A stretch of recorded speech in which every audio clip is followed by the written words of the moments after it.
I'm Jen from Flit Family, and I've got another ube recipe for you. I'm gonna share how to make ube Spanish bread. Before we get on with the video, don't forget to hit that subscribe button. All right, let's get on with the cooking lesson. So what is Spanish bread? It's very similar to your pandesal, which is a Filipino sweet bread roll, but this has filling inside actually. Typically it's like a brown sugar filling, but I'm gonna put ube inside. So it's basically a stuffed pandesal, but it's actually rolled up thinly rather than like a puffy bread roll. Regardless, it's still so good. All right. Now I'm gonna really show you how to make it, and you will notice that it'll be the same dough as pandesal, and you'll catch those in the next couple videos. But I first want to share how to make ube Spanish bread, and shout out to my friend Jeanelleats. I actually used her new ebook, Playing with Dough. If you want to support my friend and download and buy her ebook, I'll leave the link below. But shout out to Janelle for sharing this recipe, and I'm putting my twist and what I've learned from her recipe. All right, let's get started. So before we start mixing things, I actually want to activate the yeast. I've actually think the best way is to put the yeast in a small little bowl like this, and so you need 2 teaspoons, 1 and 2. Add some water to it to activate it.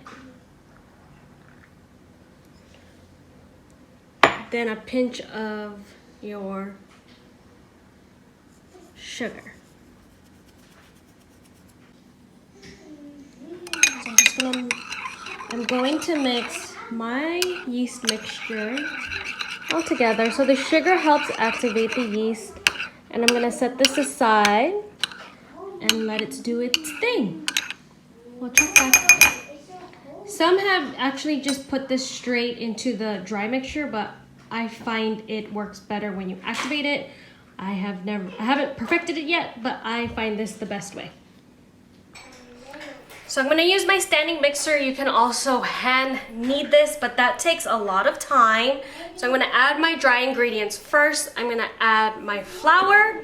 Like I mentioned earlier, you need about 4.5 cups of flour,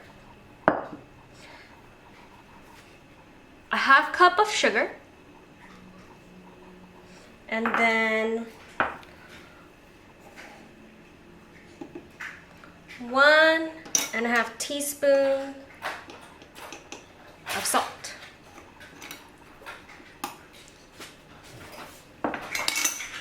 If you're using your stand mixer, I'm gonna use this attachment, this kneading breading attachment. At first I didn't know what it was until I started making pandesal. So you're just gonna stir that really quick all together.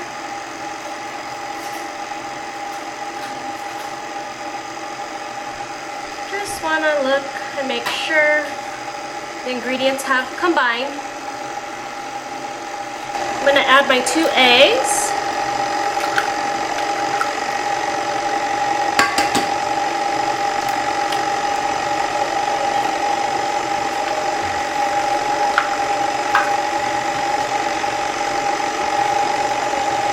And look how the yeast has activated. I don't know if you can see it. So I'm gonna add that in too. This is ready to go. Then I'm gonna add my milk. I'm not gonna pour all of this because I just want to gauge how the dough will turn out. So I'm gonna pour a little at a time.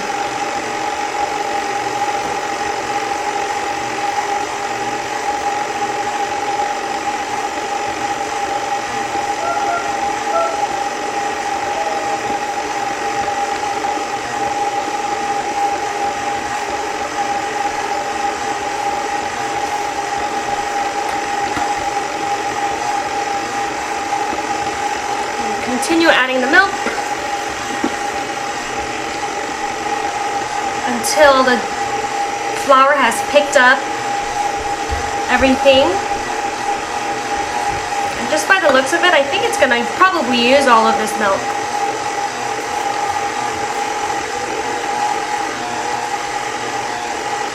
And I like to keep it on the low setting so nothing splashes. Oh, there we go. You can see how it's starting to pick up and combine all of the flour and the rest of the mixture. That is what I want. So I'm gonna pour a little more. Let's see how that does. Now I'm gonna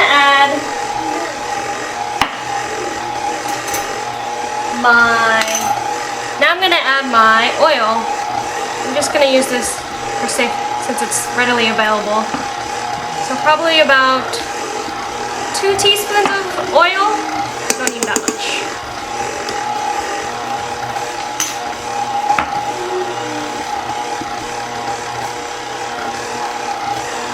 And let that continue to mix.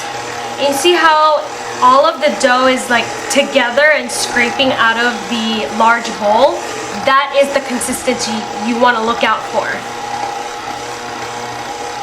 It's like cleaning the bowl. So that's what you want to look out for, is cleaning it. So if it's too wet, you would probably need to add more flour. And then if it's too dry, you would need to add more milk. So I'm gonna put a saran wrap over this and then let this start proofing until it has doubled in size. So probably that will take about 3 hours. So I'm gonna put this away and we'll check back in 3 hours. So I'm gonna cover it, set it and forget it, and let's check back in a couple hours. So it's been about 3 hours and you can see that it has doubled in size. So look at how much it rose. This is what you want it to look like. So I'm just going to give it a good punch. Look how it deflates. Next, I'm going to put this on my cutting board. So you just want to put it on a clean surface and add some flour so your hands won't get that sticky, because the dough is a little bit sticky. So just sprinkle in some flour and then you're going to cut it in half. And then you're just going to knead it a bit and you're going to cut these into smaller pieces. So I'm going to cut this as evenly as possible. Again, I am not the perfect baker, so some pieces may be bigger than others, but that's okay. That's the beauty of baking. You can make them small or big, and then you're just going to roll it out. You're going to roll out each piece. You want it to be in a rectangular type of shape as much as possible. Again, I'm not perfect, so I'm just trying to roll it as evenly as I can. And then you're going to add your ube jam on top. So you're going to spread it all around. You don't want to put the ube spread all the way to the edge because it's going to spit out at the end when you roll it. So just make sure the filling is in the middle and spread around as evenly as possible.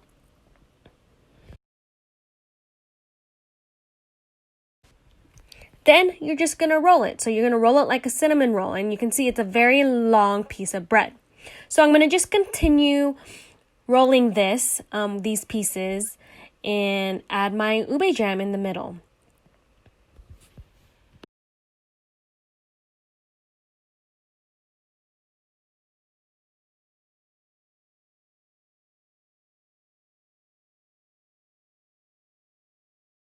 Here I'm going to show you another way of making your Spanish bread. So you want to take a big piece of the dough and roll it out. So you're going to score it a bit with your cutter, just to earmark where you're going to cut it after.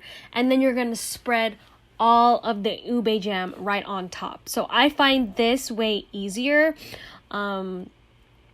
It's not your traditional Spanish bread, but it's still the same thing. I think this way is better and easier to manage the ube jam on top, and rolling it. I think it's just easier for me rather than rolling each piece. Rolling it once is just the easiest way.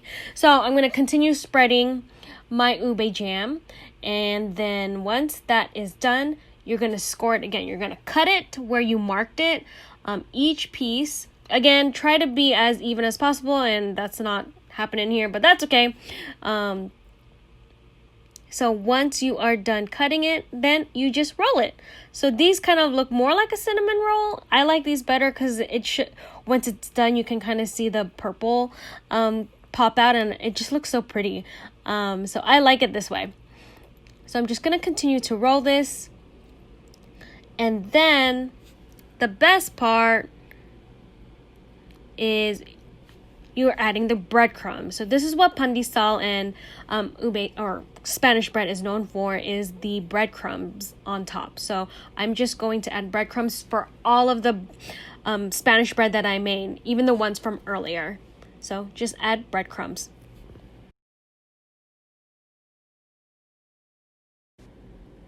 Now these are gonna go, I'm gonna set this aside for a second rise. So this will probably take about an hour. So then now once they've risen and doubled in size, you're gonna put it in the oven at 350 degrees for about 20-25 minutes. These should be done.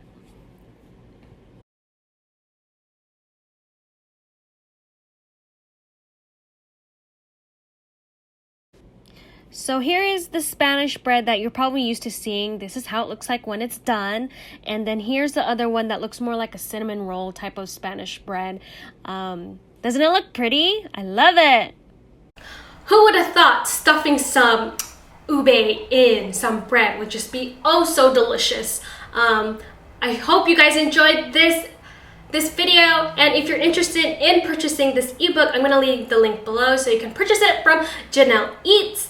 And comment below. I'd love to know what your favorite ube dessert is, because I can possibly do a video on that next.